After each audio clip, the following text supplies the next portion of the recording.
The burnt egg roll? All right, I see you now. Yeah, how many episodes have you done now? Oh, I think I'm on 23. You're going to be 24. Yeah. But I took like a week or so off because I was like, all right, sometimes, because when I get consumed in my work, like I'm just blazing and working and doing other stuff. And then it's like, all right, I have to breathe a little bit and see like what it really is, you know? Yeah, take a step back. Yeah. When did you load them up to Spotify? I usually do them every Tuesday. That's like my set schedule in my head every Tuesday at like 4 a.m. Cali time. But if I'm like running behind, then I try to get it up on Thursday. Yeah, I had saw the YouTube video, and then I didn't even realize it was on Spotify until I was talking to Marty yesterday, and he said he found it somehow, and then he was like, yeah, he said he was listening to it. He was like, I almost felt like I was intruding on a personal conversation.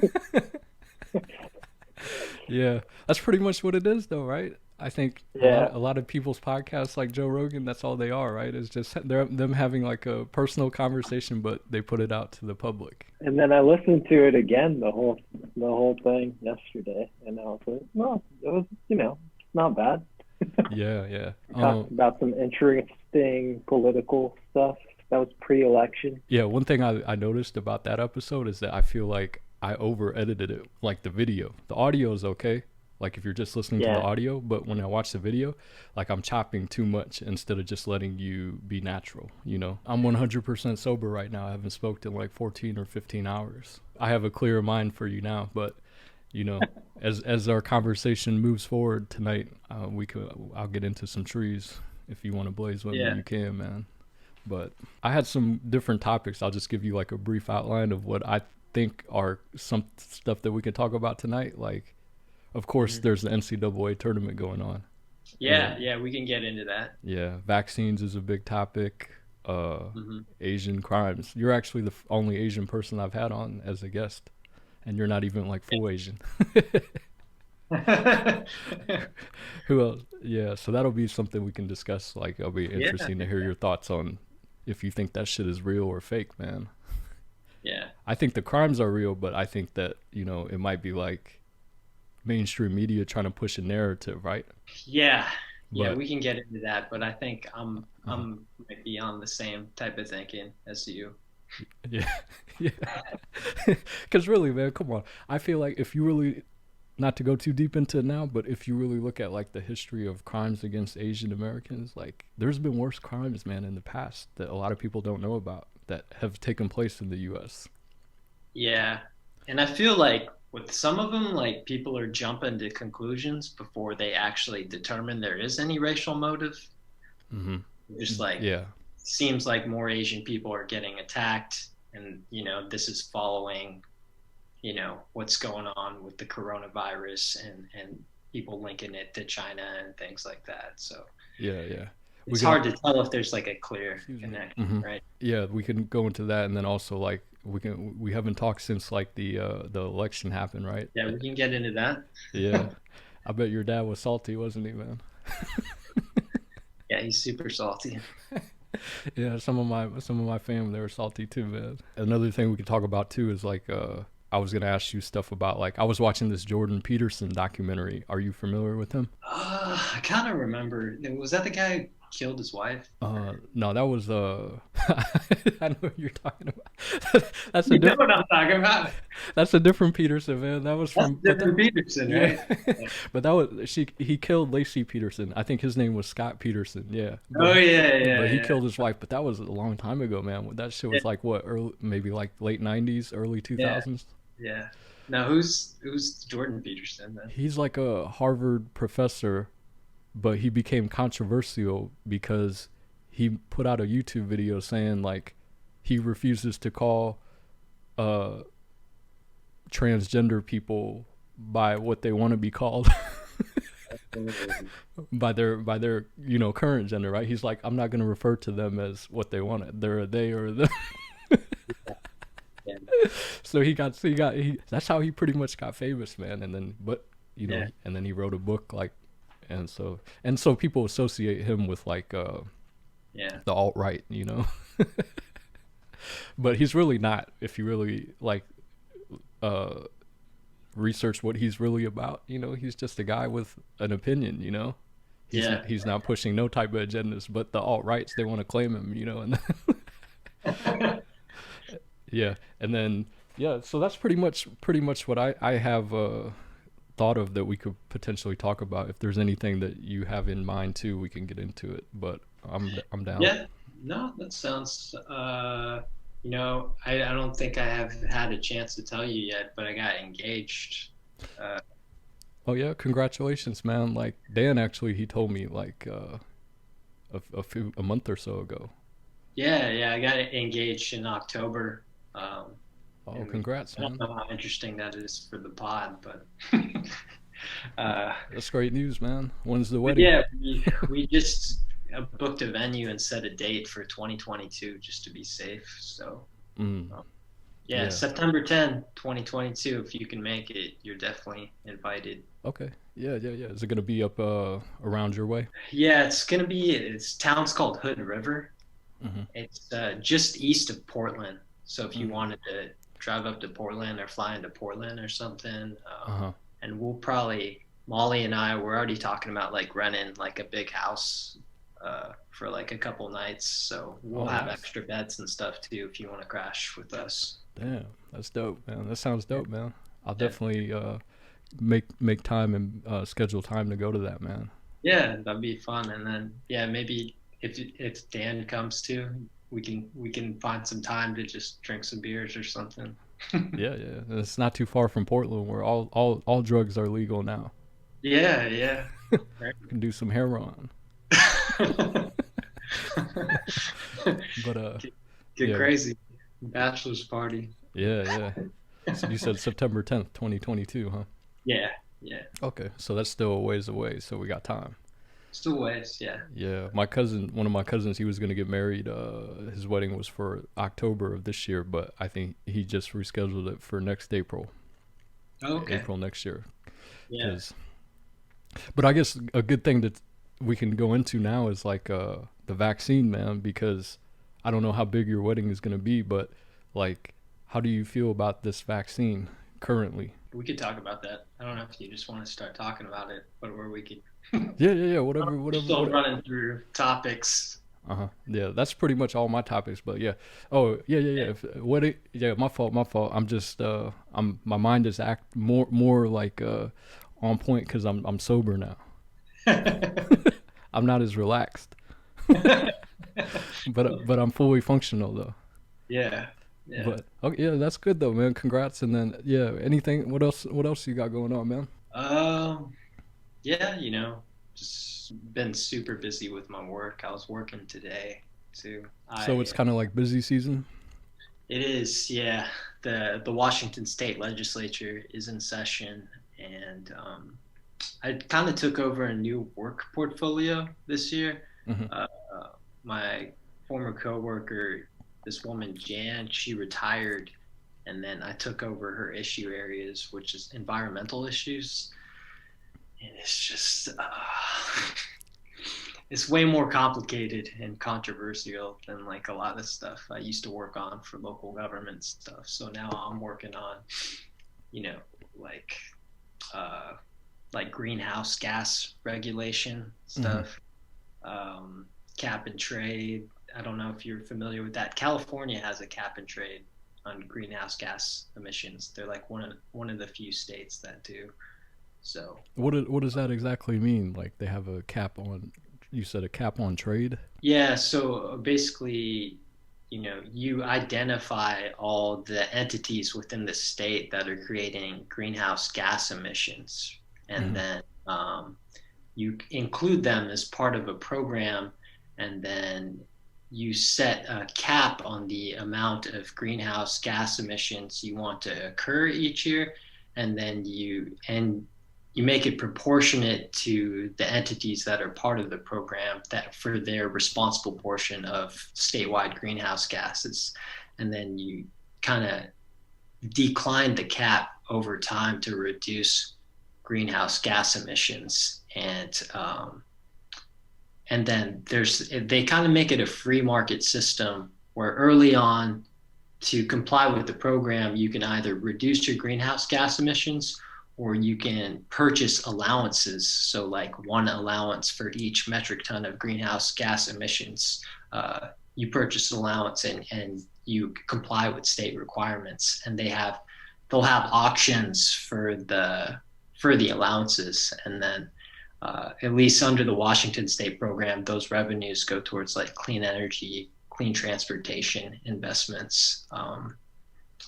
This is all the real politics. Yeah, not which women Trump was with, right? It's some serious environmental policy, like global climate change policy. So yeah, it's been pretty interesting. But oh my God, I've been so busy, dude. Like I've never hit my overtime hour threshold like so early in the session. And, like I'm tired. I respect the grind. But it's been fun. So yeah. So that's been a little different. And then my buddy, my coworker, it was his birthday yesterday, so we had him and a few other people over in the backyard, and I got pretty drunk yesterday. Oh, you did? What were you sipping on? It was like some whiskey, and then we just got into some hard seltzers. Are you on that Truly or that other one? There's another brand that's popular. He had some Trulies. There's like a local one around here. It's called San Juan Seltzer. There's these local islands called the San Juan Islands. They're pretty good. I because we drank over a long period of time. We started at like 3 in the afternoon and went to like midnight. So it was probably a good idea to do seltzers. I went a little hard yesterday because of his birthday, I guess. But you deserve it too, man. Not just that. You've been grinding hard, man. Dealing with environmental issues, man. Have you been blazing trees lately? Yeah, I try to when I can. On the weekend sometimes. Yeah. Take a hit there or whenever, or some edibles or something. Yeah, we can leave all that out just in case so you don't incriminate yourself. I feel like I can talk about that more than like my political views. Like that's really the one thing I am trying to be careful about. But I appreciate you using Stats Cochran. Is that the lawyer for OJ? Johnny Cochran. So I said, let me make this guy's name Cochran. Stats Cochran. That's pretty funny. Trees are legal in Washington anyway, right? They are, yeah. So. But it's still so taboo, this subject, because like you've seen Biden, he was trying to, there were some issues with Biden saying somebody in the White House couldn't smoke weed. Yeah, it seems pretty silly at this point, at least to me. But yeah, it's like if that person that he was trying to reprimand was high, like in an important meeting or something, or when they had to make an important decision, I'd understand. But if this person was doing it on their free time, on their own time, then how can you get mad at that? Some people, I'm not even going to judge them for smoking when they're doing their job, because some people are pretty high functioning on weed, at least I've seen. Dude, I play video games better when I'm high. I knew people in law school that were just like high all the time, going to class, taking exams. Like I'm not capable of doing that, but some people are, and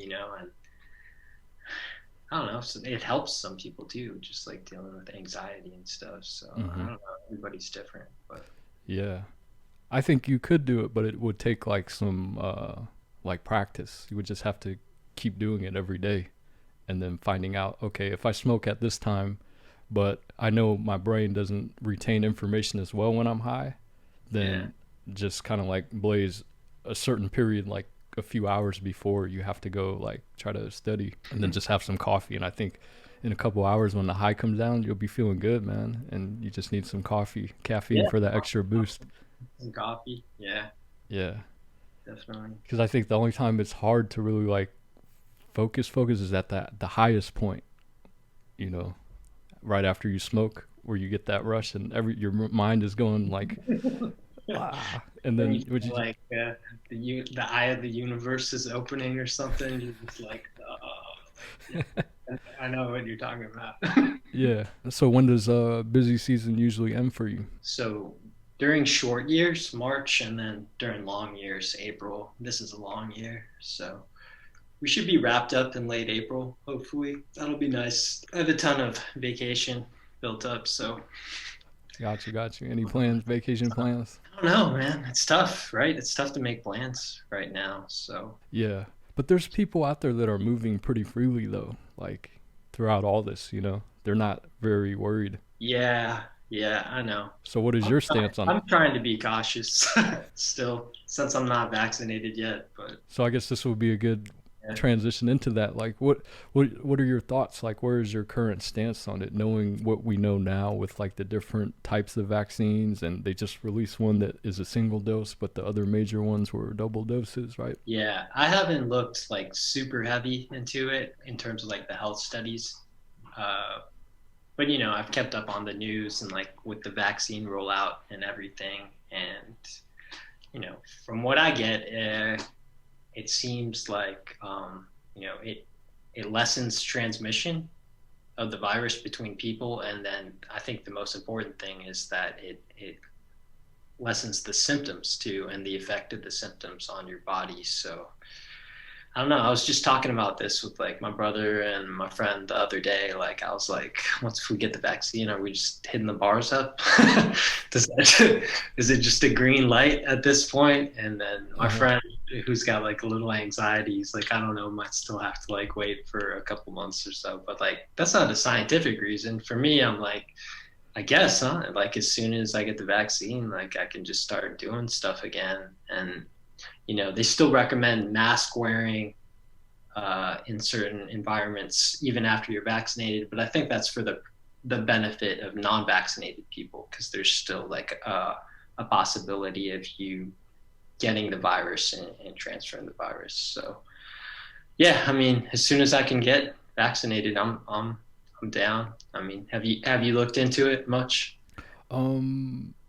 My dad, he doesn't really talk to me, really. We don't really talk at all, man. But he did text me about a month ago, and this was his exact words in the text message. He didn't even say hi or hello or anything. He just said, "Please don't take the vaccine." What? No. But my dad is pro-Trump, though, man. Like. Oh my God, that's crazier than my dad. I think my dad's gonna get the vaccine. Yeah. My mom's gonna force him to get the vaccine, but yeah, man, it's so crazy because it's like, when I think about it, this is a man-made virus with a man-made vaccine that they put together within a year, you know, and they got the whole masses to follow, you know, a lot of people, right? There was some pushback, but even with the pushback, a lot of people still followed the law, you know. Yeah, you think it's a man-made virus? I think that if it didn't come from a bat, I feel like there's a high probability it was created in a lab in China, in Wuhan, China. Yeah. It's these damn Chinese, man. That's waiting the Asian hate right there. Oh yeah. This damn China flu, man. How do you feel about Trump calling it the China virus or Kung flu, man? Do you feel like that's disrespectful, as the president shouldn't say that, or it doesn't matter? I mean, I think he's got an agenda with that, right? Like he doesn't feel like China's taken any responsibility for their role in the creation of the virus. And that's a good question. Like how much should China take responsibility for unleashing this pandemic on the rest of the world? But you know, China hasn't really been apologetic about it at all, and they really just turned into just like promoting their own success in tamping down the virus in their own country due to, I mean, for them it's a totalitarian state, right, where they can really restrict their own people. So, you know, I think initially when he was saying that kind of stuff, like Wuhan flu and China flu and stuff like that, I didn't really take it necessarily as racist. I just felt like he was really he didn't want people to forget that, you know, it started in China. It came from China. Obviously, you know, he has a strong foreign policy stance against China. That was how I kind of perceived it. Yeah. Yeah, me too. I mean, I don't take too much. I don't get offended by too much things. Like you don't get to our age and get offended easy. I think. Yeah. We've seen some dirty shit, but like.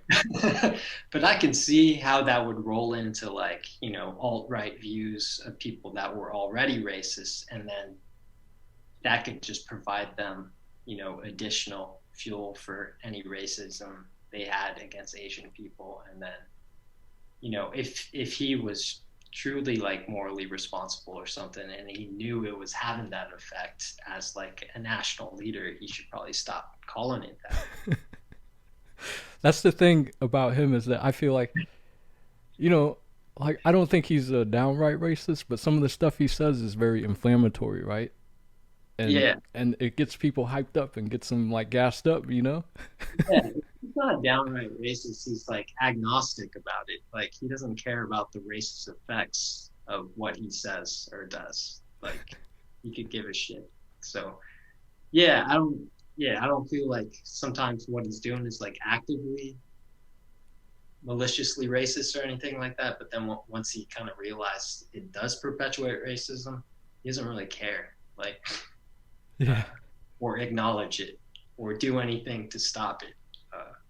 I just read that today that he's like starting his own like social media platform. Oh, really? Yeah. So I don't know. I didn't really like click on the article or the link, but it just said that he plans to like start his own thing, which I mean, I feel like, he has a pretty good following, I mean, the man's an entrepreneur, right? He's got to make his money. He's got a hot brand right now. He's got to capitalize off that. So yeah, I'm not surprised at all. I mean, he's not the only one. You look at the Obamas and like their media empire, and they've like signed that Netflix deal and stuff. So Michelle, she got her own podcast. I listened to her first episode. She had Obama on. The thing about Obama, there's people that don't like Obama. A lot of people, like people in my family, don't like him. But I'm like, yo, I don't. And for me, like with the whole Obama thing, man, we were in Korea, man. I don't even remember Obama being in office, man. I probably like drank and smoked and chased pussy his whole 8 years. You know what I'm saying? We were in dreamland. We were in dream world. Yeah. So I can't even, as much as I like his character and his personality, I don't know enough to say that, was he good or bad compared to other presidents?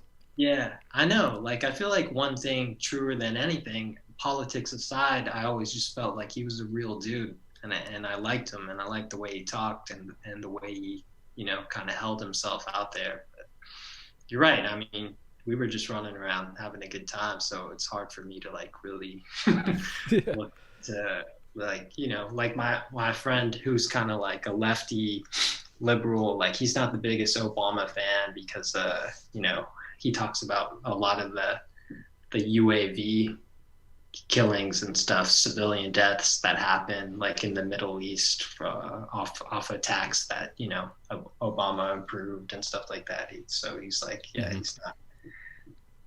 He's basically, he doesn't see Obama as like a truly aligning with his liberal values, I guess.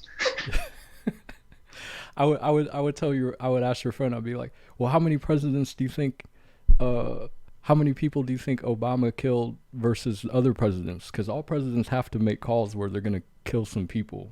You're right. They're always going to kill some people. So they have to make some decisions that are going to kill some people. So it's like, do we say one is too many, or do we put a number on it, right? Yeah. Like you killed 1 versus 100, or you killed 10 versus 5, I don't know though. I don't know what the numbers were though. That's pleading to my ignorance and yours, like talking about it. Like, I don't know how bad the UAV incident. Obviously it had an effect on his view. Like when I think of Obama most of the time, I think of him like picking his March Madness bracket and being like, yeah, I like this guy. Dude, I'm reading this book right now. It's called A Promised Land. Have you heard of this book? Uh-huh. Yeah, let me show you. I got it right here. Oh yeah, that's right. That's his new one. Yeah. Yeah. So, he talks about like his life a little bit, like coming up in politics, and after reading about his story, like I respect him more, because like for him to like get into his journey into like becoming like a senator in Illinois, like he had to do. He talks about all the groundwork he laid, like going door to door in like inner city Chicago, and Yeah. trying to get signatures, and people just not really caring, they're just like either gonna sign it real quick or like not care or not open the door and stuff like that, Yeah. and but he also talks too about like being in high school and saying like, when I was in high school, man, I never thought I would get into politics. He's like, all I wanted to do was play basketball and get drunk and like try to get at girls and stuff. Same shit we were on, right? I know, dude. So, yeah. And he talks about I him feel the same way sometimes, where like I never thought I'd be a lawyer or like helping like politicians draft laws and stuff like that. And I was like, yeah, I was like Obama, or you and me, like just hooping and having a good time. Yeah. So Yeah. I want to see if Trump ever writes a book like this and is like, yeah, man, I did this and I did that, I don't think that man's ever done a grind. I don't think he's ever put in a hard day's work. I don't. Fred Trump saved his ass, man. What? Fred Trump, his dad. Oh yeah, his daddy bailed him out multiple times. If it wasn't for his pops, he'd probably be the leader of the Proud Boys. No, I'm just fucking. All that apprentice money. Here's one question I wanted to ask you. Like, this is like my some of my family members. There are arguments for being pro Trump is like his taxes and shit. They're like he has better tax laws. I wanted to ask you, like, to be honest, man, like for him to be in office for like 4 years versus say Joe Biden now for the next 4 years, how much do you feel like the tax laws are going to affect someone's lifestyle that much? Is your life going to change this much or that much by having a Biden versus Trump and taxes and stuff, Yeah. I want to say like on an individual basis, like for citizens, probably not that much. I think it's mostly like business owners and companies where, Republicans in general tend to just tax them a lot less, whereas Democrats take an approach that seem to put more taxes. And that's just like they have a complete opposite ideological view of taxes, right? Democrats believe in big government where everybody chips in a bit to, provide basic infrastructure for the state, services, like how do you think like roads are built, schools are paid for, teachers, policemen, firemen, and then those are like the basic things. But what if you want to go beyond that and provide healthcare for everybody, homelessness services, basic like social safety net kind of things. And I think that's when you start to get into those kind of issues where you're trying to help people that are truly in need. I think, Republicans have more of a view of like, people need to just pull themselves up on their own, Yeah. as Democrats want to help like all people. It's like a weird, I don't know. It really kind of, it turns on that. So, Yeah. And to speak on that too is like, that's what I'm saying is like these average citizens that I think there's a threshold, and this is what I've heard from somebody, I won't say his name, but he's like an older guy that I talked to. He's like in his 60s, and yeah, and I asked him the same question. He said your family member, they don't have nothing to worry about, because I don't think it's only for people that make a certain amount of money, like over like $400,000 a year is where you're getting that higher tax. Yeah, that's exactly it. I mean, conservative people get all bent out of shape out of it. Like, I don't know why they're fighting so hard for the wealthy, like just on principle or something. Yeah, off of principle, man. Fuck. But when it comes to taxes, you're right. Like under either one of them, they're not trying to tax like low income or even like middle income people or blue collar or working class people. Like nobody's trying to go after their salaries. Yeah. You know. And they're like, oh, it's going from, like, they talk like percentages, right? He wants to tax 55% or 60%. And it's like, that's not like, if you make like, say 200K, you're only going to get 100K, right? That's not how that shit works, man. Yeah. That shit is like, if you make over 400K, they're taxing every dollar over like 400K, like that percentage. I mean, I can give you a real good example in my own state, in Washington. The Democrats are trying to push a capital gains tax, and it's basically a tax. It's like a percentage that kicks in on capital gains over $200,000. So these are investment gains of over two. You're like, oh, how many people are making capital gains like that, right? It's a very small percentage of people, but then the fight on the floor, debating between Republicans and Democrats is just like incredibly fierce. Like, on what basis are they fighting so hard for like this small slice of wealthy people who a lot of them have actually admitted they're okay with paying a little bit to help people out or help the state out? It's weird. Yeah, it's weird. I think if you look up like how many people actually in America like make over $400,000 a year, it's not that many people, man. It's a super small percentage. Yeah, their arguments are always like, oh, you're going to drive the companies out, you're going to drive the income out, the wealth out, the jobs. And I don't know. I feel like Washington State's pretty overpopulated. Like, that's not even a big deal to me. Yeah. It's a crazy thing, man, when I think about like people's like arguments for one side or the other. Yeah. And another thing too is like labeling yourself. Like growing up, I never was like, yo, I'm a Democrat or I'm a Republican, you know? Yeah. Like, but some people, they really believe in whatever side they feel strongly fits their idea of what things should be, and then they ride hard for it.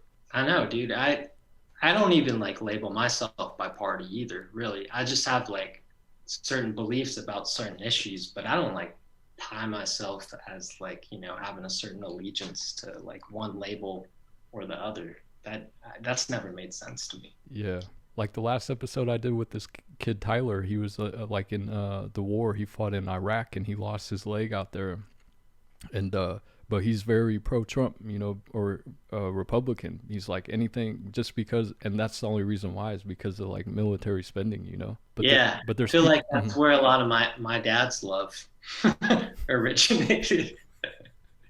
You know, he always talks about the transition from like when he was in the Air Force, when it went from Carter to Reagan. He was like, we got real toilet paper, you know. I always, yeah, got taken care of a lot better, you know. That's how it is. Yeah, I always joke on my live stream. I'm like, just watch, man. In 4 years from now, right? There's gonna be some young kids out there that are like, gonna be talking like, Joe Biden, the best goddamn president we had. He gave me some stimulus money. You know? I know people remember like little stuff like that, right? Yeah, it's funny, man. Like, yeah, just because it's all about, you don't really remember what, like, to be honest, like, unless the president does something like really drastic to change a lot of things, like, you don't really remember like president. It's all a feeling, right? What was that personal impact? I mean, probably like people who didn't even like Trump, when he started giving stimulus payments out, they're like, oh, you know. Yeah. I appreciate that. He's the savior of America. Middle America and just America in general, like I feel like it's so different. Like when you go from state to state, and the mentalities of different people, and to think that one president has so much like power and control over like your mind, you got to be crazy, right? Yeah, I mean, some people have really bought in with him. Like it's not even Republican Party. He's like his own thing now, right? Of Trump. Yeah, I guess he's always been his own thing, and and a lot of Trump people are like, yeah, he's very American because he's not a real politician. And I said, exactly, man. He's a fish out of water. He's dealing with sharks out there that have been in the game for a minute. It's like taking some cat that plays at Rucker Park and putting him in the NBA. He figured it out though. He made it work. Like Skip to Malou. Yeah.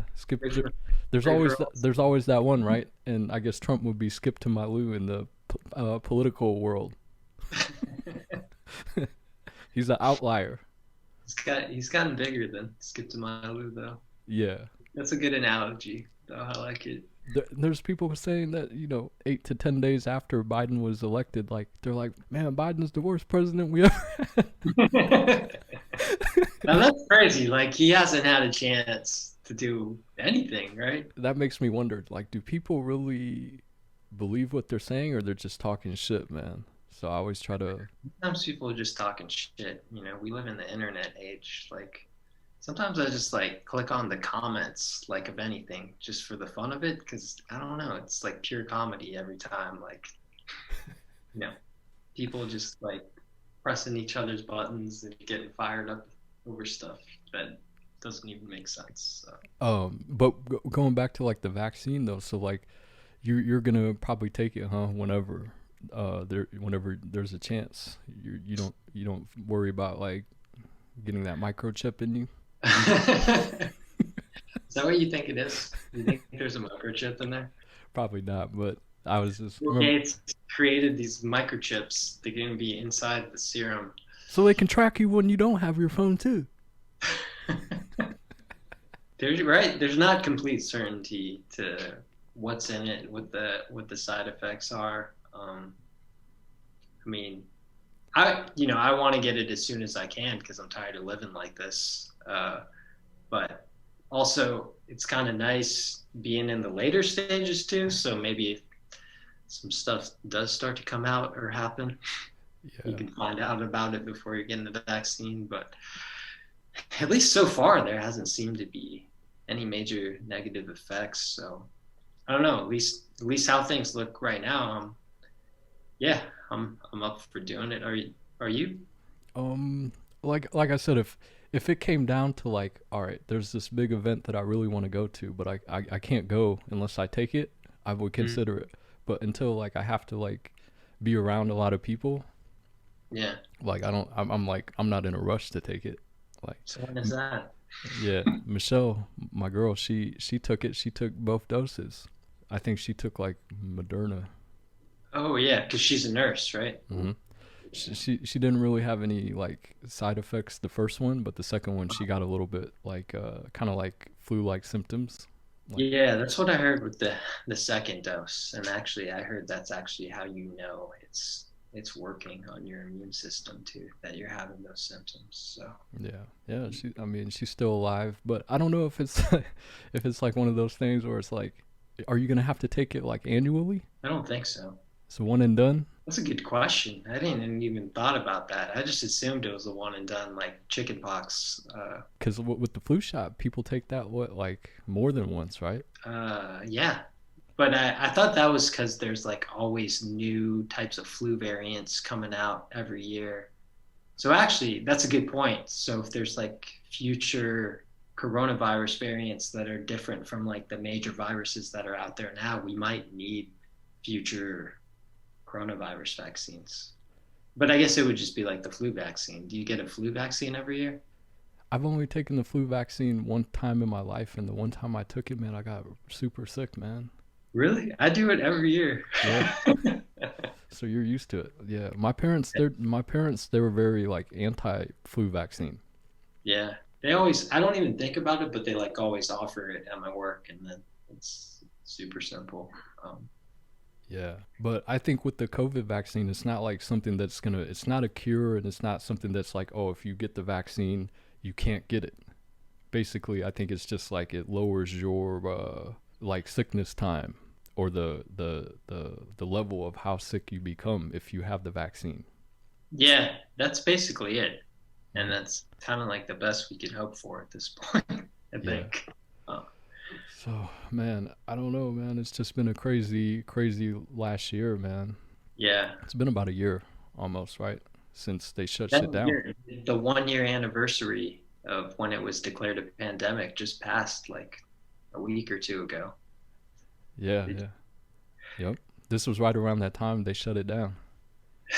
Yeah, that was crazy. I remember when my office was just like, yeah, just stay home. And I was like, oh, this is going to be fun.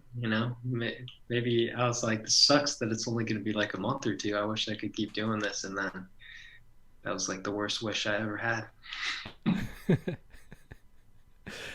Here's a high theory that I have, and I feel like they're giving out money, like free money, right? I don't even think money is real. Like they just print that shit, There's a unlimited amount. It's more of a psychological effect on people's minds. I think that's what money is. It's a form of mental control.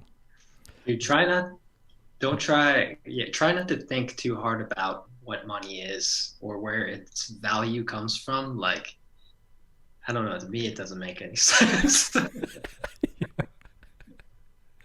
Shit don't make sense. Like this like little part of my brain that is just like, one day this whole system's gonna fall apart because it's just based on like a shared belief that certain things have value. But it could hit any point in time where we're like, all right, that doesn't mean a damn thing. Yeah, it's the same. All those little numbers in your bank account. Sorry.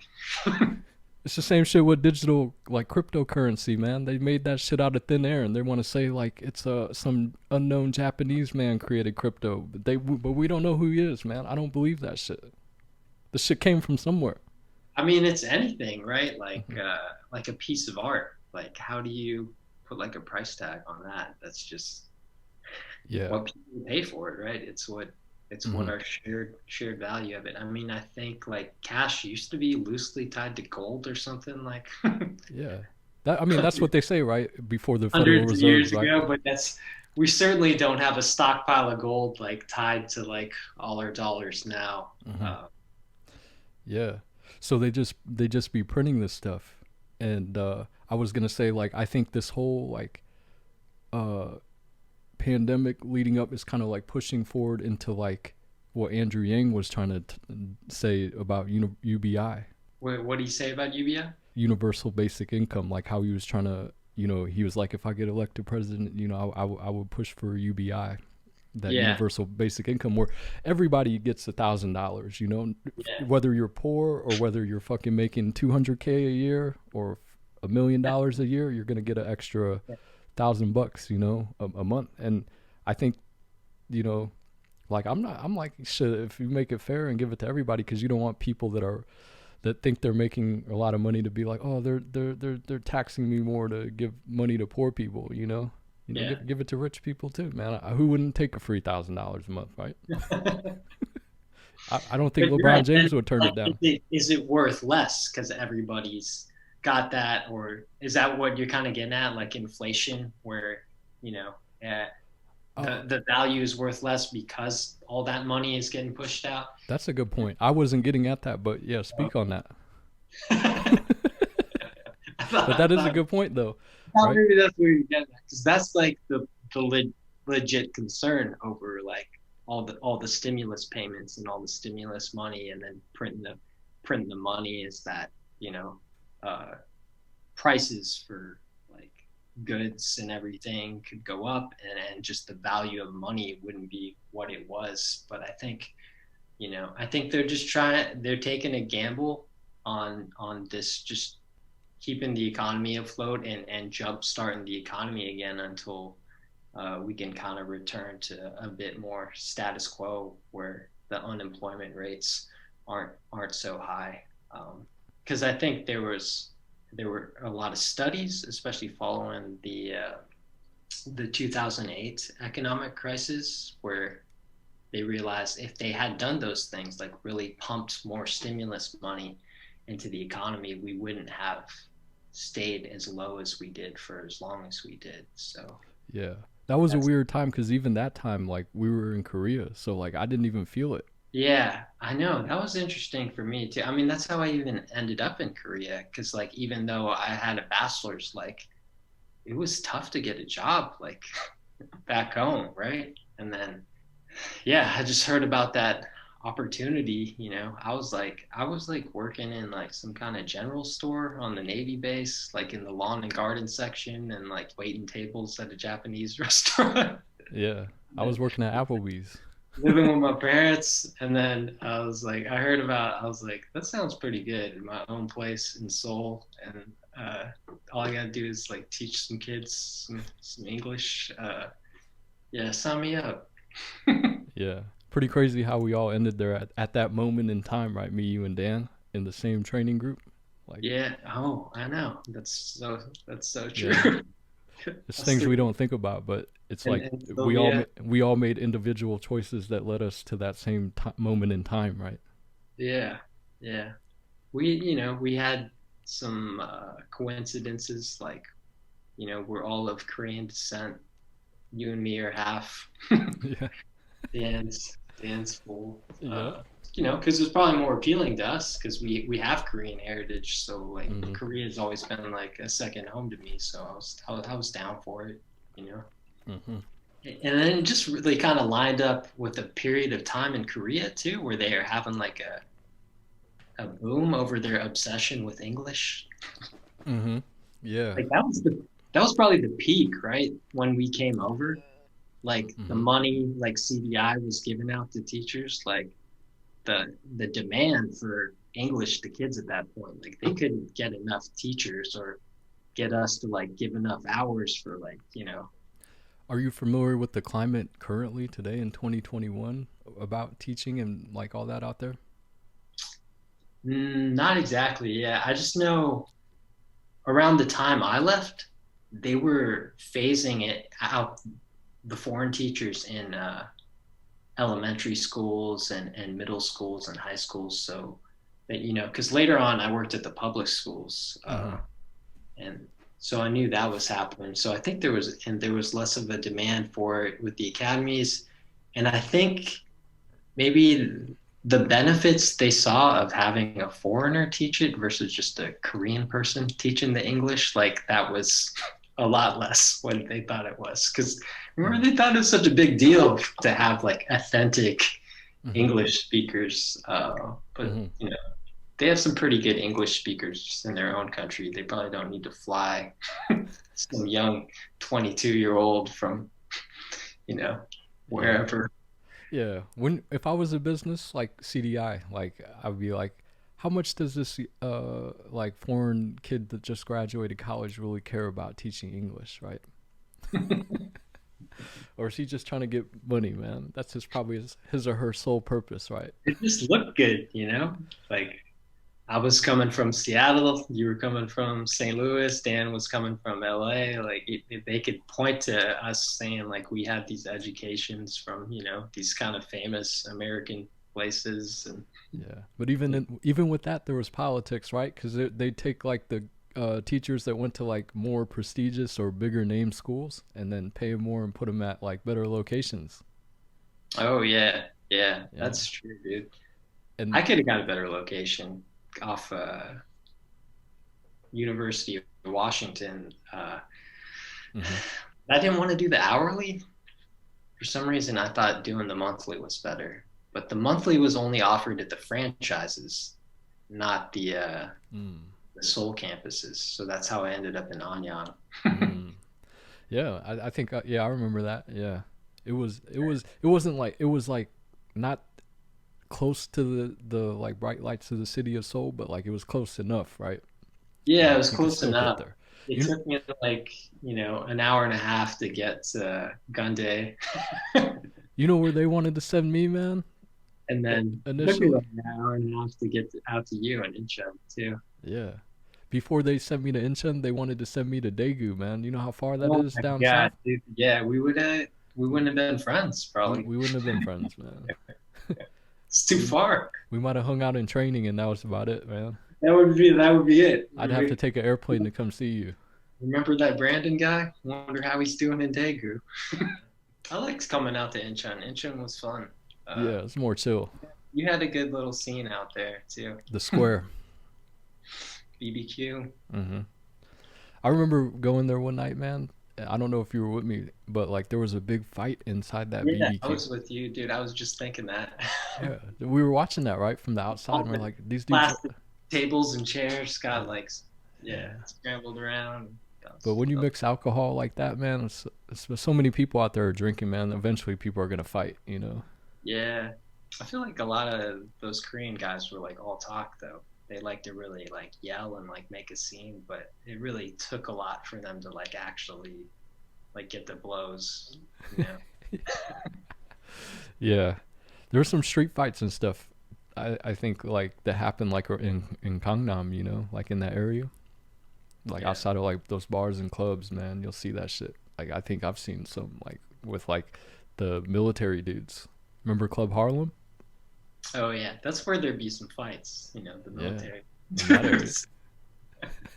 Club Harlem. Yeah. Same thing with along the same lines though, like of like the Korean companies hiring like these young teachers, right? Yeah. It's kind of like the military, like similar, like giving these young kids fresh out of high school, like 18, 19, like automatic weapons, right? Yeah. I'm saying low, you know, these, yeah. What are your thoughts on like the military? Like, are you like pro, or you, now that you're older, do you see like things that could be done better? Yeah, I kind of look at the military. I'm not so liberal where I'm like, we should demilitarize like our own country. Like, I kind of look at it as like a necessary evil. Just, you know, when you look at all the global threats out there, you know, China, Iran, Russia, like a lot of authoritarian governments in Africa and South America, it's just like, not to mention the aliens too. The aliens too, you know. Yeah. Eventually, it'd be nice to get to a point where we could just like, I don't melt all the guns or whatever, but I just feel like it's not at that point. And, you know, I like living free. I like living in a free country. I would hate to see that get taken away by some, you know, authoritarian power that comes over or something like that. Because, I mean, people think we live in like a modern, like global world, and that's not likely to happen. But I don't trust it that completely. Like, you know, I'm still glad that we have the most guns and the biggest guns. You know, at the end of the day, I think that does mean something in global policy conversations and political conversations. So yeah, kind of how I look at it. And I don't know, maybe that's just me still being like an Air Force kid too. Yeah. I think, but I agree. And I think that it's a, like you said, a evil necessary, you know, we need protection because, like you said, even though we think we might be in this like safe time, you know, war can pop off at any time. Yeah. But I would say, do you think we overspend on military, or we spend enough, or too much, or not enough? You know, we might overspend a little bit, but I know there has been efforts by the military in recent years to make all of the branches like more efficient. You know, they've closed a lot of bases over time, so I don't think I would say that it's like too much overspending, but you know, I'm certainly open to always looking at ways to make it more efficient and only do what we truly need to do. But yeah, and it's hard to say because you know how they always say like, oh, a lot of people's taxes go to the military, right? But how much, like, they take a percentage out of what people's paychecks, but then they don't tell you exactly how they allocate that money towards what, right? yeah, they could be spending it on whatever, you know, cocaine and strippers for all we know. I mean, you do see a lot of it though, because I mean, you see the military installations, you know, all the military personnel, the fighter jets, the battleships, the nukes. That's probably the most important one. I heard a lot of money goes to like black ops, like missions and stuff, like these secret side missions that they don't tell us about. Yeah, yeah. We got those guys too in every branch. Um, Mercenaries. yeah, The necessary expendables. evil. I'm glad we have them. You make a good point about the aliens too. Dude. although, although I don't, depending on like the alien race and the alien technology, you wonder like what our human technology could even do in terms of defense against, if there was some kind of alien threat. Yeah. I think at this point I'm leaning heavy towards that there really are aliens. What about you? I've always thought they're aliens. Like the universe is too large. Like it's infinite, right? Mm-hmm. And the universe is infinite possibilities. I mean, I believe in all sorts of crazy stuff, like the multiverse, like different dimensions and different possibilities. Yeah, it's all too vast for me to think we're the only intelligent life, or however you want to describe it, out there. But that makes you wonder, like, well, why is it still a question? You said how? Oh, sorry, Right? you lagged. Why haven't we? You lagged a little Oh, bit. sorry, No, you're good. You said how come? it makes you wonder, why is it still a question, right? Like, Uh-huh. how come we haven't encountered some hard proof or evidence that there is other alien life out there in the universe, right? Yeah. Have you heard that conspiracy theory about like Dwight Eisenhower like going to meet like in that close, like kind of like that movie Close Encounter, where he he went to like a vacation in Palm Springs for like 3 days, but then when he was there, he went to like a secret location at an Air Force base, like somewhere in like New Mexico or something, and to like to interact with like aliens. Have you heard this before? Maybe vaguely, not in detail though. What do you know about it? It was on one of those alien if you pull up any like alien like TV show on like Netflix or Amazon, like they'll probably talk about it because it was kind of like a well-known incident that occurred Yeah, when he was in office. So like, and that's they made, interesting. and that's what I that mean, movie Close Encounters is based on. Yeah. our government has a ton of secrets. I think that's I don't think I deny that either. I bet there's like a whole bunch of stuff that we haven't realized that's happened over time. So yeah, But, I wouldn't even deny the possibility that you're right. There alien evidence could have been found in our country already, but they've just yeah, the running theory is that they don't want to worry the public. you know but I see why, because everything that we make a big deal wouldn't even be a big deal anymore. Yeah. We'd be like, fuck man, we gotta worry about these aliens. Ain't nobody got time to worry about Trump and Biden. Yeah. I mean, an alien invasion versus a pandemic, like this would seem so small compared to that. Yeah, right. Maybe the aliens started the pandemic. Yeah. In China, the Chinese aliens. Who knows? They could just be turning dials all over, right? Yeah. So I think I don't know if I talked to you about this, but wouldn't it be weird? Like, no, it'd be more troubling to say like why the government would lie about certain things, like about aliens, versus there actually being aliens. I still think actual aliens is more troubling than anything. Right? Yeah. I think so too. Like at the end of the day, yeah, it would To be. me, like human nature, it makes sense. Like, oh, of course you think the government would do something like that and hide stuff from people, but to actually find out there's like actual aliens, that'd be mind blowing for everybody. Yeah. Did you ever hear about like this dude Bob Lazar that worked at Area 51? No.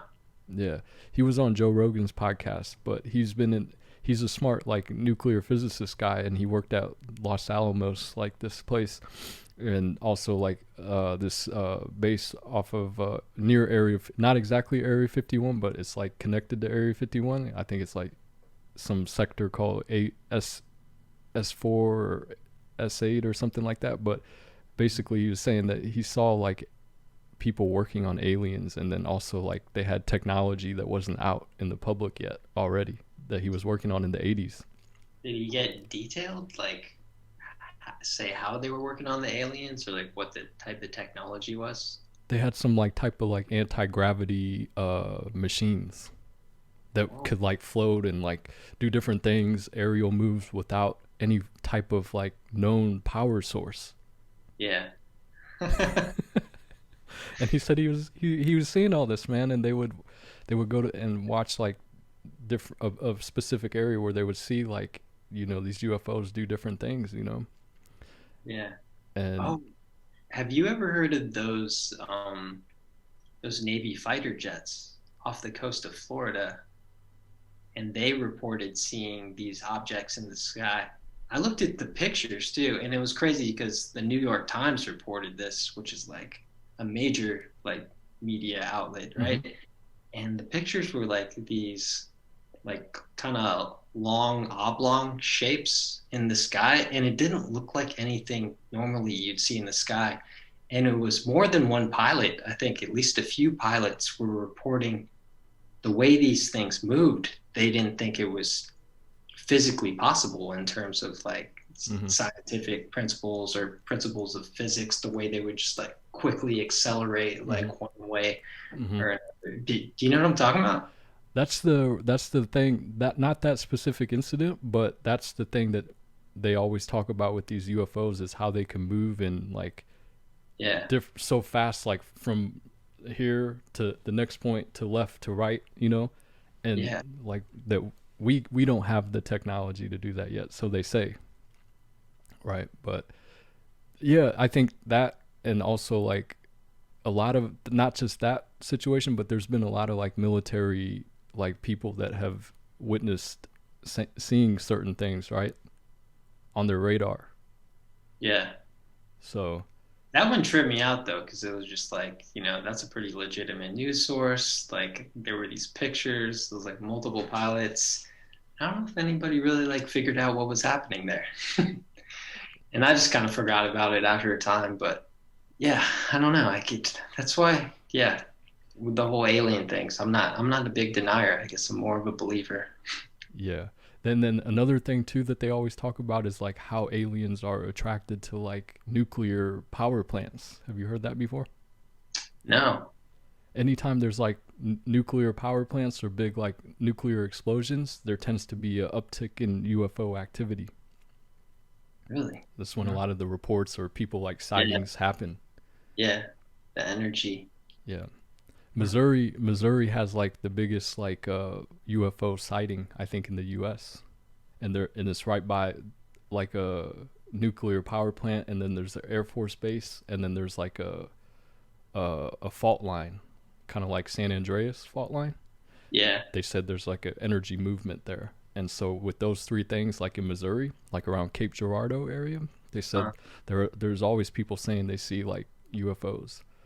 But also like in LA too, like around the San Andreas fault line, LA has a high like UFO sighting reports, as well as like I think somewhere like on the East Coast, like around like Vermont or something, there's like a high sightings, like Connecticut or something. But with all these people seeing these things, man, like things with like lights and shit, and like it's hard to deny it, you know. It's hard. But it just makes you wonder, like, with all the, if there's the aliens out there, like, why haven't they made contact with us yet? Yeah. But maybe they have. I think Hillary Clinton talks to them. The deep state. That's who they get all their information from, man. Don't let the general population talk with them, or that's you know, here's a crazy theory. Like this is how I think like humans like came to be that makes the most sense to me. Like, because after reading a history of the world and how small like, you know, the Christian religion is to what we think it is, Yeah. Like I think humans, basically I think like aliens came down and like procreated with like female Neanderthals, man. And we got their alien genetics, man. That's why we got smarter in such a short period of time. It's so weird. This is making me think about what my father said one time too. I think he believed the same kind of thing. Because your dad was saying this too? Yeah. He was like, just the way technology advanced at a certain point, like I think, it's possible that an alien race came down and kind of, showed us techniques and procreated with early humans. I don't know. He could have just been talking shit to us as little kids to trip us out, but he was saying the same kind of stuff you're saying now. It's funny. Because if you look at a lot of the old civilizations and their like paintings and pictures, they all have things pertaining to things in the sky. Yeah. That look like ships and shit, and this was way before we even had airplanes. Yeah. So obviously I think that they had some type of idea that there's something in the sky that's coming down, right? Or that we should worship something in the sky. And not only that, the Book of Enoch. I forgot. Are you familiar with like religious, or did you like grow up in any type of religion, or you didn't? You were pretty. You didn't. My mom's super Christian, so I went to church quite a bit growing up. Okay. So I even tried to read the whole Bible at one point. I didn't get very far though. Yeah, I think I tried to do that one time too, and I was like, nah. Ain't nobody got time for that. It's super boring early on. It's just like listing stuff. It's not even a real book. Yeah. That's why I can't. That's why when people are like, "Yo, this is the truth," I'm like, "Yo, this is like a history book mixed with some fairy tales, mixed with some moral value." An inventory list. Yeah. If you look at where Christianity started from, it started in the Middle East. I have no idea how it became like the face of the U.S., the religion of the U.S., They even made Jesus white out here, man. Well, it was like the early Quakers or Pilgrims or whatever, right? That was the whole reason they left England. Religious persecution. They were like the early, I don't know. Yeah, so I guess that's probably why it came out here. Christianity, yeah. Yeah. But the reason I bring that up, though, is because there was a chapter in the Bible that got left out. It was called the Book of Enoch. Have you ever heard of this? It's like the Book of Eli. It could be. But not starring Denzel Washington. That was a good movie, though. That was a good movie, dude. Yeah. Yeah, and that's exactly that movie right there. I feel like that is what would happen if we didn't have books and there wasn't like this, because the Bible is kind of like a moral compass for a lot of people, Yeah. And if nobody had moral teachings and you gave one human being access to how to live morally and how to live peacefully on earth, that's what it's kind of like that movie, man. That dude would be the powerful dude on earth, man. Yeah, I feel like some people just can't live with the uncertainty, right? Like the moral uncertainty of like how to carry yourself and what's right and what's wrong, and then also like the whole afterlife uncertainty, right? They need something to hold them up, I guess. But I don't know. I've never felt like that. Yeah. Yeah, I think so. Yeah, I agree with that. What is the Book of Enoch? So basically in the Book of Enoch, it's a chapter that they left out of the Bible. So they talk about how basically what I'm telling you is people from they call them angels, right? Mm-hmm. In the Bible they refer to them as angels, but angels is another word for, people that come from the sky, So that's what back in that day, that's what they called them, but they said that these people from the sky, these angels, came down and then they procreated with humans, like females, and and then these angels or these sky people taught the humans on earth like how to do different things, basically everything that we know today, like all the shit that made us progress to where we are faster, So when I heard That's that, all in the Book of Enoch. yeah, this is in the Book of Enoch. I mean, you can get on YouTube right now and like look it up, and like it sounds crazy when I'm saying it, but if Yeah, you that do, sounds way more interesting than anything in the Bible. I think, however you want to look at it, I feel like there are some people from the sky that came down, man, and procreated. Not maybe not if not procreated, gave us some type of knowledge, advanced knowledge. Yeah. I'm not even, I don't deny that either. I'm very open to a lot of theories.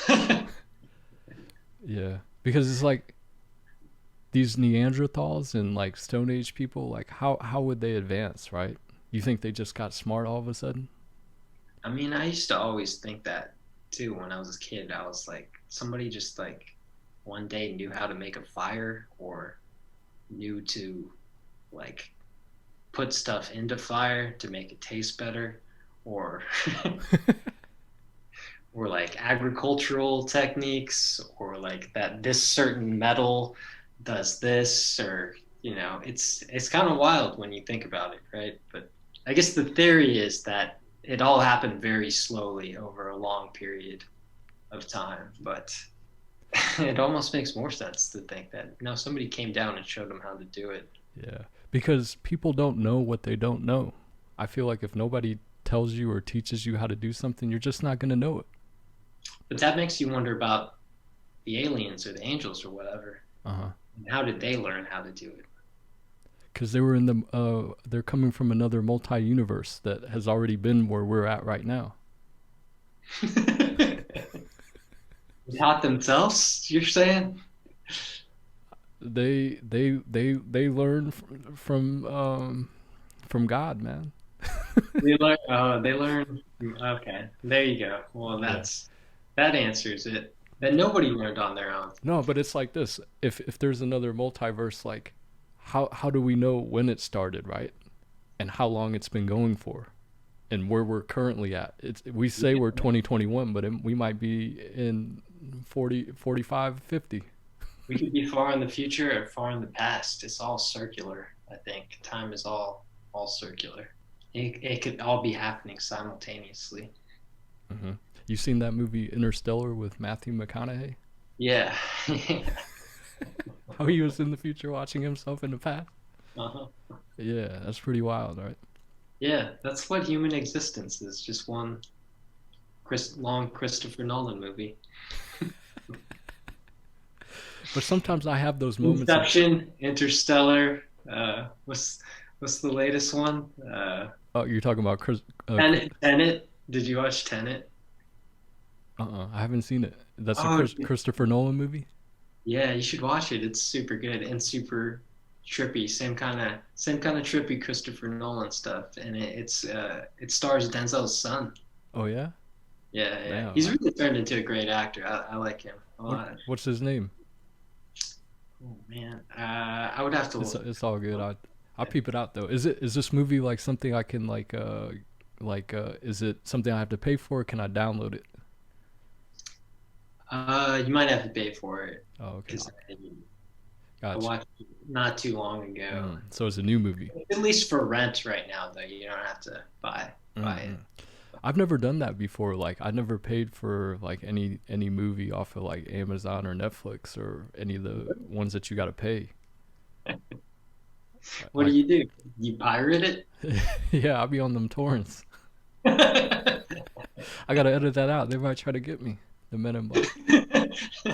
But, nobody listens to the P.V.R LYFE Project. Yeah, I just treat it like a virtual Blockbuster or something. Pay a few dollars and get it. Yeah, it's kind of weird. Like that's funny because my brother Cliff, he was talking about movies and like he was like I didn't know if I wanted to like spend the money to watch this movie, and I was like. And in my mind, I was like, why don't you just get the torrent? Why don't you just download it? It wasn't even considering that. Yeah, he wasn't even considering that. I was like, huh, interesting. Maybe he's a great American citizen. We're just a bunch of rule followers, dude. Not like Yeah. I've tried to find ways to get around the rules. Get that letter in the mail. Yeah, right. I'm waiting for the Men in Black to show up one day. Damn, I forgot what we were talking about. Oh, Book of Enoch. But yeah, that was supposedly a chapter that was left out of the Bible, but it kind of like is a known like theory that people talk about to for a creation story, you know, which I feel like out of all the creation stories I've heard, that one makes the most sense. And actually, yeah, it's way more logical than most creation stories. Yeah, I think. Yeah, because you know you have like an advanced alien that comes down and like sees some attractive Neanderthal females and is like, yo, I'm trying to hit that.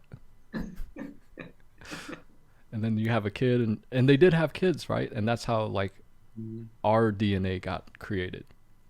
Yeah. And so these angels are probably like, man, I don't want to just leave this kid here. I got to give this kid some knowledge, right? Yeah. And so they probably taught them, and then it just got passed down, like all the information. But then they left. Did they leave? They didn't hang around? There was some kind of war. There was some kind of war that the Book of Enoch talks about between the angels. Themselves. Yeah, because they didn't want the angels to like procreate with these female humans. So it was the ones that were doing it, and then the ones that didn't. They were the bad angels or bad sky people that procreated. The ones that weren't having sex. That were having sex. The ones that were. They were the bad ones. Yeah. I don't know if they were the bad ones, but one of them was bad, but they got into a fight, you know. I can't remember which side was bad right now. But one side got mad. Because there was a war. I'm not making that up.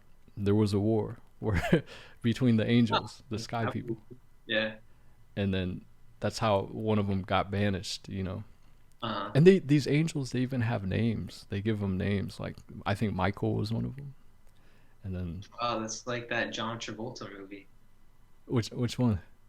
You never seen Michael? Oh, Michael, where he was the angel. Yeah, I did. Yeah.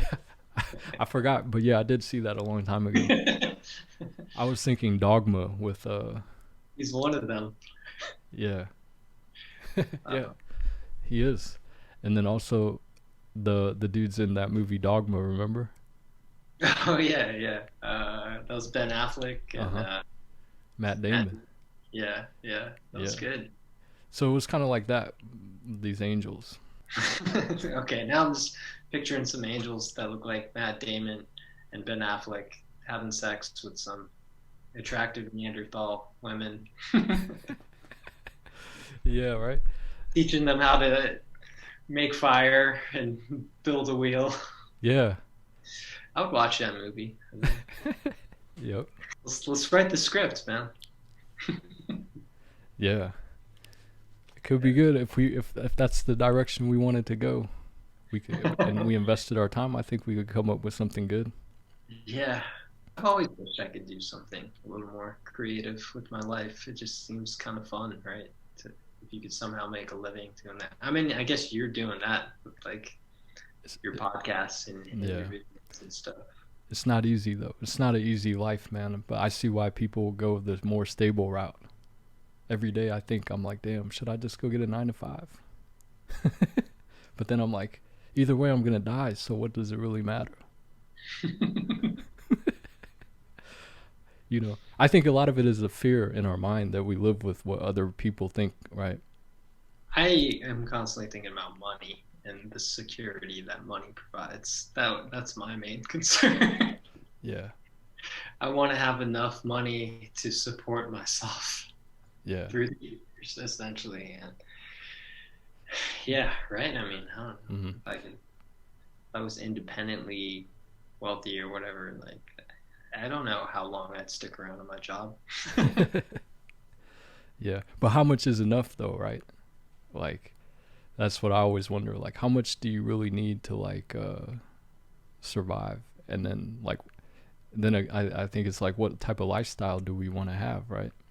Yeah, that's a good point. I think I want a little more than like basic survival. Like, I would like to live in a house or whatever that I like, or a place that I like, and would like to be able to travel occasionally. I don't need to be eating in 5-star restaurants, but like to have the flexibility to go out to eat. Yeah. Yeah. You're right. It's a certain level. I don't know. If I was just like eating peanut butter sandwiches every day, I could probably make that work. It wouldn't take much for that. That's one of my favorite meals, man. I mean, peanut butter sandwich is good. I just mean like if you're eating it all the time. Yeah. I'm not.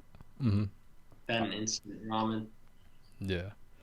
I'm not a big foodie guy though. You know, I've never been like, damn, I need to try this or try that. You know, give me a good McChicken or McDouble and I'm good to roll. Yeah, but you can be a foodie about that though, right? Like you appreciate some good fried chicken. Yeah. Sometimes I find like some of the most like bougiest food, most expensive shit is like not as good. You know, you go to a hood spot, they give you more, you get more bang for your buck, right? I don't think you're wrong at all, dude. Like a lot of like smaller mom and pop places tend to be like the best types of food. But yeah, I guess I didn't realize that about you. You're not really much of a foodie. That was like really more me and Dan. Yeah. I thought I was weird for that because a lot of people like food. Yeah. I love food. I'm a huge foodie. Like to me, that's like one of the biggest joys in life. And I've really gotten more into cooking too over the past few years. Like me and my girlfriend, we were just cooking new stuff all the time. Trying new beers, drinking new wines. It's part of the enjoyment for us at least. Yeah. I respect that, man. And I think like everybody, they have their own like journey and things that they enjoy in life. And I think that's what it's about. Like finding what you love and then just being happy doing it and enjoying it. I would never hate on a McChicken though. Yeah, it's probably my second favorite restaurant next to BJ's. Some pizza school. Yeah, cheap was pizza school pizza. That was like 3,000 won. Yeah, it was pretty cheap, man, and they put French fries on it too, man. They put French fries on it. Yeah. That was good. Have you been watching like a NCAA tournament? Not as much as I want, man. My work's been keeping me super busy. But just I've been flipping it on every now and then when I can. How about you? Yeah, no, I haven't even watched one game, man. Like you've never been like a big like college basketball guy though. You've always been more NBA, right? Yeah, I'm more NBA, but I'm a basketball fan in general. So usually I would tune into March Madness, but just this year I haven't been into it, you know, because I feel like it's not real with how with how everything is going on. You know, it's not the same. Yeah, no fans and stuff, and you're right. Sports have been super hard to follow for me. NBA was a nice distraction though last fall when they were in the bubble. That was kind of fun watching the Heat go on that run. We were watching it. I mean, it was on while we did our episode, right? One of the games. Yeah. Game 6 when the Lakers closed it out. I think we were doing that. Your team Duke, they didn't make the tournament, did they? No, they didn't make it this year. Is this like the first year they didn't make it in how long? You're right, dude. I think it's been a long time, right? I would have to guess like, I don't know. Is it like over 20 years or something? That's what I was thinking. I can't remember a time that they weren't in the NCAA tournament. Because they kind of had, I only remember them really having bad teams. Like, it was like the post Grant Hill years when it was like Cherokee Parks and like Cable and those guys. Like those weren't good teams. But then they moved into like the Jason Williams, Trajan Langdon, Elton Brand years, and then they keep, even though like teams weren't super great after that, like those guys could still make the tournament, like JJ Redick and who else did they have? They had the Plumlee brothers. The Plumlee brothers, right? Yeah. Yeah, those teams were always in the tournaments though, even if they didn't lost in the first or second round or whatever. So I don't know. You might have to go back to the Cherokee Parks days. Yeah. Were you following this year's Duke team at all? Not too much. Yeah. Again, it's been hard for me to follow sports lately. Yeah. Did they have like any like top prospects, or is just a lack of talent this year? Because I mean, Coach K, he's consistent with his coaching, but yeah, I think they had at least one major talent. I forgot his name, but I think it was one of those years where he's been hurt a lot, so they haven't had him around. So that could be part of it, I think. Coach K is getting pretty old, man. How old is he now? I don't know. It's hard to tell with that hair dye. I want to say he's probably close to like pushing like in his mid 60s probably, right? At least, right? I would guess he's like in his 70s. Do you have your phone with Siri, or are you Android? You want me to look up how old Coach K is? If I have my phone on me, I'll be like, do I have my phone? Yeah, I have it right here. 74 years, dude. Damn, that's pretty. He's almost as old as Joe Biden. Joe Biden's like 80, right? He's like 78. You know what's funny is that they always would talk about Biden's age, but Trump, he's pretty old too, right? He's like 74, 75. Yeah, I'm pretty sure he's pretty old too, and his health is probably worse too. Yeah, it's so funny, man. I mean, Cliff, he's pro-Trump, so he'd always be like, "Yo, look how more healthy Trump looks, man. Look at his skin and his hair compared to Joe Biden." I'm like, "Yo, that's a spray tan, man. And that's a toupee." You're like, it's a toupee and a spray tan. Yeah. And he's always wearing a suit, so you can't really tell, right? It's what you consider health. Yeah. Yeah. These people that like follow somebody and they'll say anything, man. Like this guy can't do no wrong, you know? Yeah. I know. It's wild, right? What was your dad saying, man, after Trump lost? I'm curious to know. He hasn't talked about it like super much. Like just stuff comes out every now and then. Like he's still kind of tired of the lockdown stuff. But I think he was like a lot of Trump supporters, where he thought the election was a fraud. Like there were fake ballots or double counted ballots in all these different districts across the U.S. So what do you think? I don't think there was any fraud. Not at all? None. Yeah. None. Yeah. Well, I mean, I guess you work in as like a field that's closer to that type of thing. So, but from my point of view, I would say I don't believe there's not fraud. I feel like there's going to be some type of fraud, but is it enough fraud to swing the election in his favor? Like millions of votes? I don't think so, but maybe hundreds, low hundreds, maybe. Election security is a pretty big deal. There's like a lot of like criminal penalties attached to like messing around with ballots and stuff. Mm-hmm. Like it's not taken lightly, and yeah, you know, at least our state, like they're very serious about election practices and stuff like that. So there's always standards though, right? But do people always follow standards? I don't know. What can you say other than there's been no evidence or proof of fraud? But I guess there could be, you know, it could have happened. Who knows? But I personally don't think there was any. Yeah. That was just him.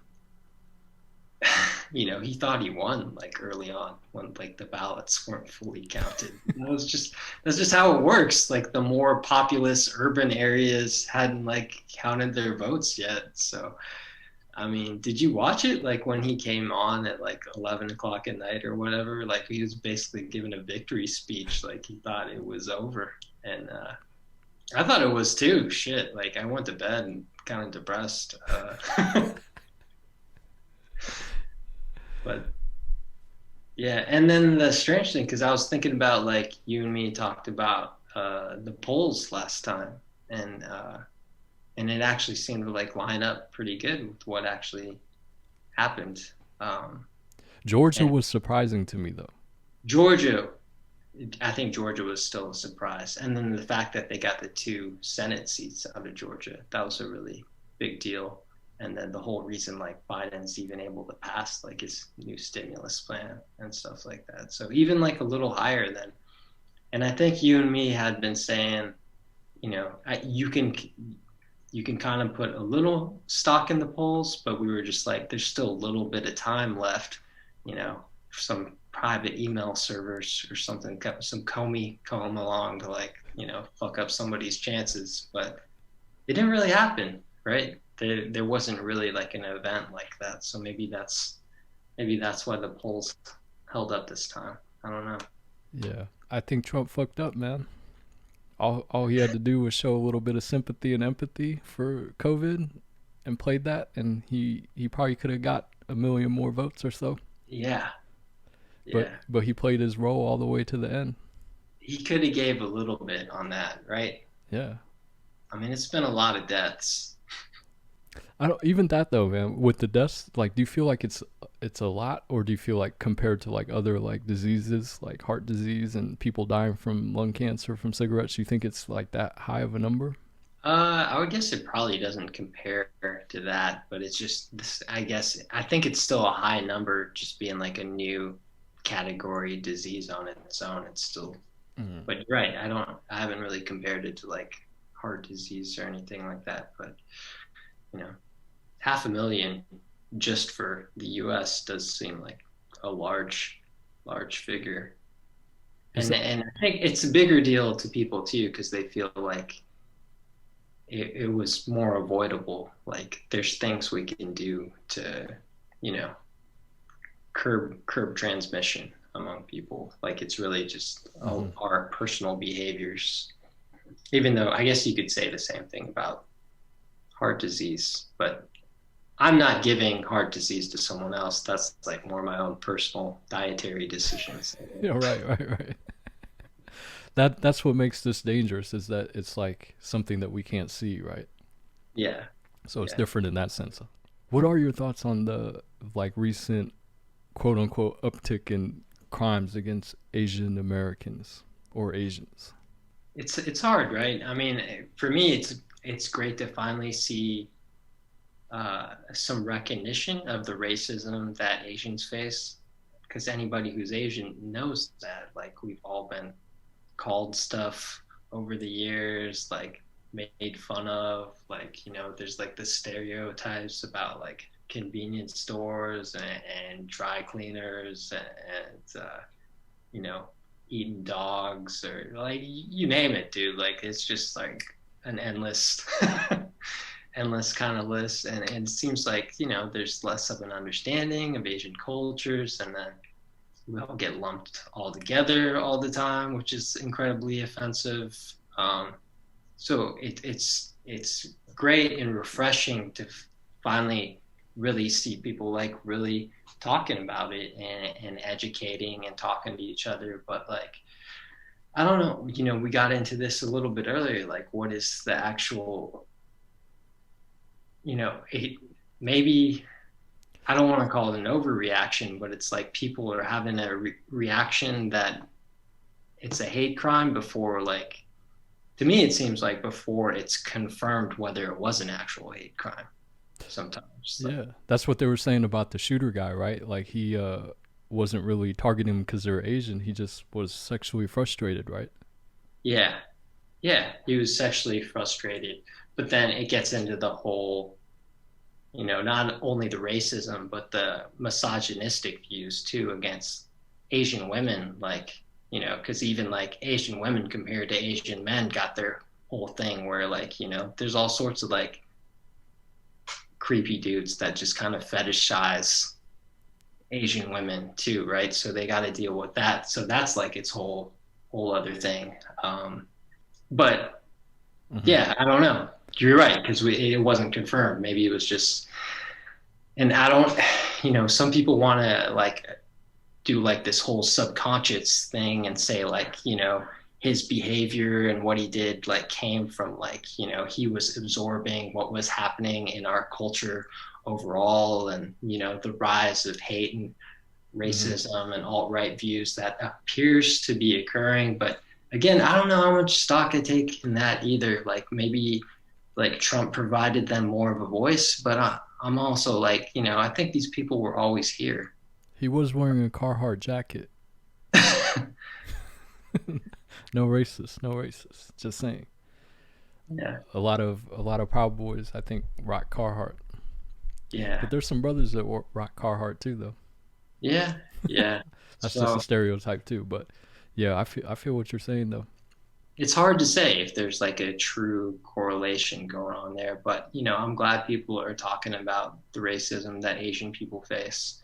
But at the same time, it's kind of tough to talk about the racism that Asian people face when it seems like the racism Black people face is on such a higher level of magnitude. When you talk about like a race that has been actually enslaved, and then you look at some of the problems that the Black community deals with, like getting killed by police and all the criminal profiling that happens to them, like that seems more severe. So it's like you want to talk about the racism that Asians face, but I don't want to take any light from the racism issues that Black people face, and that that aren't even close to being worked through. So I feel like people got to be sensitive of how to deal with that too, right? Like you don't want to draw too much attention to this issue when there's still, I don't know, to me, maybe racism. It's hard to prioritize racism issues, but I just feel like, right, you don't want to forget about some of the larger racism issues that, not only Black people, but like people of Arab descent, they deal with some pretty nasty racism, Hispanic people. Yeah. I think it's natural. Like, remember when 2011, or not 2011, but 9/11, remember when 9/11 happened and there was an uptick in like violence against Middle Eastern people? Yeah. So you're right. It's cyclical and it's tied to things. So yeah. It's just people that are at a certain point in their life, they get influenced. Some people are more easily influenced by what they see on the news, right? Yeah. Like it's real easy for a redneck to just see an Asian person on the street and shout out Wuhan flu or whatever at them, right? They're kind of just parroting what they hear, or, mimicking. I don't want to sound fucked up by saying this, but like, you know how there's that controversy about like all lives matter versus Black lives matter? But it's kind of like the same thing. It's like all hate crime is bad, right? Yeah. But how do we generalize which one's worse, or is there one that's worse against a group? Or, that's where it gets kind of like the waters get more muddy. Yeah. Yeah, I know. And that was when I started to see people say like Asian lives matter and stuff like that. I'm like, whoa, yeah. I mean, maybe there's a different way to approach that, because I don't want to take away from the Black Lives Matter movement. Like that's its own thing, I don't know if you could necessarily lump racism against Asians with racism against Black people. It's all hate, it's all racism, but they're different, right? Yeah. You remember when they were locking up Japanese people during World War II? Yeah. Yeah. In concentration camps in our country. Yeah. That's fucked up, right? Right. They did get reparations though. Every minority has faced its own, type of racism. And have you heard about the Chinese Inclusion Act, I believe? Is it the Inclusion Act or Exclusion Act or inclusion? I can't exactly remember, but there was that kind of rings a bell to me. Like early on in the 20th century, like they weren't like allowed to like buy homes or stuff like that. Is that the one you're referring to? Like around that time when this was happening, there was like an uptick in like violence against Asians in America. There was like this big riot that happened where in Chinatown in like I think San Francisco, or it's either somewhere, I can't remember which Chinatown, but like a group of people went in there like and they just started killing these Chinese people that live there, man. Yeah, I think I've heard about this. Yeah. This is a well-known thing that happened in the early, like, I think 1900s, 1920s, maybe 40s, somewhere around that time frame. Yeah. And it's pretty crazy. But I mean, the shit still goes on today, but I think as a whole, I feel like things have gotten better. Yeah. But if we just focus on like all the negative shit that the news pumps out to us, we're going to think, oh, fuck, this world is a chaos and shit. But yeah. I feel like it's better than where we were at 10 years ago. Yeah, people get caught up in a little, like there's some fucked up things that happened in the past. Yeah, like same kind of incidents happen, not just Chinese people, but there's, the Tulsa massacre. You've heard of that, right? When was that? I don't know if that was in the 30s, but basically like KKK and some other like white hate groups just went into a black neighborhood in Tulsa, Oklahoma, and they basically like razed the earth. Like they ran them out of town. They burned a whole bunch of buildings and houses down. They killed a whole bunch of black people, lynched a whole bunch of black people, and yeah, this whole community of black people got completely massacred, and the ones who did make it out got completely like economically dislocated. Like they lost everything. They lost their homes, and it was I think it was something that was like covered up and not talked about for a very long time. You can look it up. I think it's only recently that Oklahoma's kind of recognized it as part of their history. I actually learned more about it watching this show called Watchmen. Have you watched it? Is it on Netflix or Amazon? It's like it's an HBO show. Oh, HBO. It's really good though. It's like superheroes, but it's also dark and kind of funny. But the season starts out showing the Tulsa massacre, so yeah, naturally, like I wanted to learn about it more too. But you're right. I mean, those dark moments happen. That doesn't, we're not seeing the same level. At least it doesn't seem like those types of incidents. Like there are some hate incidents, right, happening against Asian people because of the association between the virus and China. But Japanese people aren't in internment camps right now. Yeah. Right. I think it's better overall. It's not like we don't see some of the stuff that we've seen back in the day, but not to say that it's not there, like the remnants or like the ripple effect. People still face some pretty vicious racism or undergo some pretty vicious incidents, I think, on an individual basis. Like it still happens, right? Mm-hmm. It's just not the same scale, maybe. So yeah, like you said, like generally things seem better. Mm-hmm. But it does seem like the media loves to seize on that the fear and the outrage. I'm with you, man. Fuck the media. Yep. I feel like they're writing a narrative. I was telling Dan, I talked to Dan today. He said, "What's up to you, by the way?" Oh yeah. How's he doing? Oh, he's good. Yeah, he's good. He's just working. I don't know. When was the last time you talked to him? I think it was a couple weeks ago. Oh, a couple weeks ago. Okay. Yeah, he was drinking some drinks and eating a bunch of food. He was having a good time. Yeah, he's doing his thing. You seen LaMelo Ball just broke his wrist today? Oh, I just heard about that. Yeah, I know he's been doing well. He got the shout out from Jordan. Oh yeah. I think he was playing beyond expectations. Yeah. I think he's done enough to be Rookie of the Year. What about you? Yeah, no, I definitely agree. Yeah, I was surprised. I mean, I thought he was going to be decent, but that sucks about the wrist though. He was balling out this year. Yeah, I remember watching him when he was in high school, his sophomore year. He was still trying to dunk, man. Yeah, I remember you said you went to some big game, right? Or yeah, I was at playing. Or was it just him and his middle brother, or this one at this game? Well, I seen all three of them play. when he was a freshman. I went to a couple of their high school games. Okay. Yeah, I heard you talking about that one. Yeah. Mm-hmm. But then I went to that other one too that he dropped like 92 or 91, 92. That shit was ridiculous. But he was still trying to dunk at that age. Like he was like 6'1" at 6'2", but he still couldn't dunk. But he finally got taller. It became easier.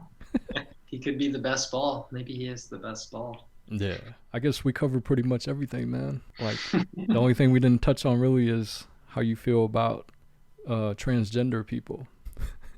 Briefly, you want my thoughts on that? Yeah, what do you think, man? Do you think how would you refer to them, as what they want to be referred to, or just whatever, like them and they? Yeah, people should be referred to however they want to be referred to. I honestly don't understand the hate against other people that just want to express like with how they identify. Like it doesn't affect you personally. And, I've never had, the way I've seen things is like, I never want to see any type of discrimination against anybody. And, just for like a group of people just who want some confirmation, some identification, who they go through so much. I mean, we talked about like racism earlier, but like, homophobia and the treatment against, transgender people and LGBTQ people of, all types. They go through a lot of stuff too. So I'm definitely like fully supportive of it. Yeah. I don't know how you feel, but I know for some people it's like, you're a little bit older and you grew up in a certain era, like when these types of things where like people changing their pronouns and stuff were so like foreign to them. But I don't know. I'm definitely more open-minded and more empathetic when it comes to stuff like that. So you heard of that term cisgender? Yeah. Isn't that just like where people refer to the sex that they were given to at birth, right? I believe so. Yeah, I think that's what it is, right? That's what the cisgender. Yeah. We're going to refer to you as what you are when you were born. Yeah. No, I'm a woman now. I think a lot of it is media hype, and it's just for what me and you are doing right now is talking about it, right? Yeah. But at the end of the day, what does it really matter what we think? Yeah, I don't know. Yeah, I'm full anti-discrimination, everything. So yeah, I support people. Mm-hmm. Yeah, I think that's what I think. People, instead of being anti, they should be pro whatever they like. You know what I mean? Spend more hours of the day being pro towards whatever you like doing that makes you happy. Yeah. Instead of thinking, oh, I got to be anti this or anti that. Yeah. Just be pro. Yeah. And just on like a broader level, right? I would never want to hate on anything that makes someone else happy. If it's not harming others and is just making them happy, like why would you do that? Yeah. I don't get it. But there's just some grade A certified haters out there. My buddy and I, we always say like, I don't want to yuck any yums. What does that mean? If it's two consenting adults, like doesn't matter how weird it is, like let them, we used it, in the context of sexual preferences, but like, yeah, I just mean like, like if it makes them happy, like I don't know why I would ever. Yeah. I think it's people that maybe are not happy with what they're doing, right? Yeah. Or where they're at, so they find reasons to hate. I don't know too many happy people that take time to hate on people. And it's the strict like religious morality too that comes into it. I'm sure, where they think it's wrong under like their strict religious instructions that they've had in their life too. So yeah, it comes from that. And that could be the downside of religion, right? Is that, people that are religious, they think it has to be this way or it's bad. If it's not good, it's bad. Yeah, the closed-mindedness, right? I think that's definitely a huge downside of it. Oh, Most shit is not this or this. It's in here, right? A lot of things. I completely agree. Yeah. But people don't want to take the time to get into like the details of it all, right? Yeah. Yeah. And some people just come from like really small communities too, and just haven't had a broad exposure over their lives. Like you and me, like, you know, we've traveled a ton, we've met people from all walks of life, and that can help broaden your understandings too. Mm-hmm. Yeah, definitely. That is the point. There's people that have grown up in the small towns that they grew up in or area and they never left, you know? Yeah, that's the whole universe to them.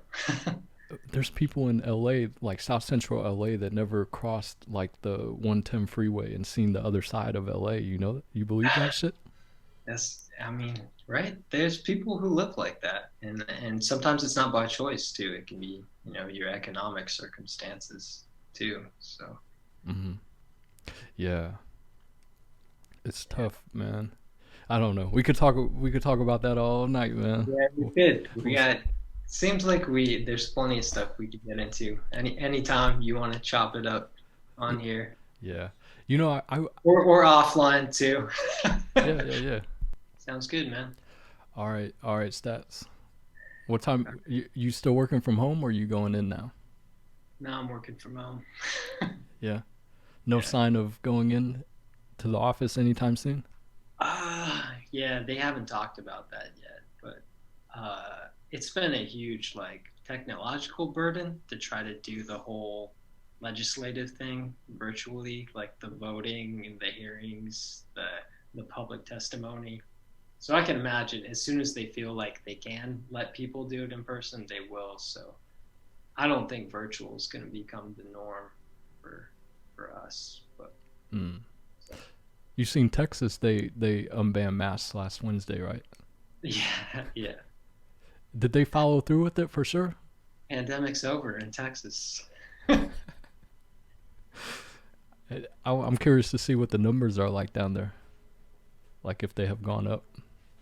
Yeah, that's it. Yeah, maybe I don't know. Check Yeah. into that. Follow up on that.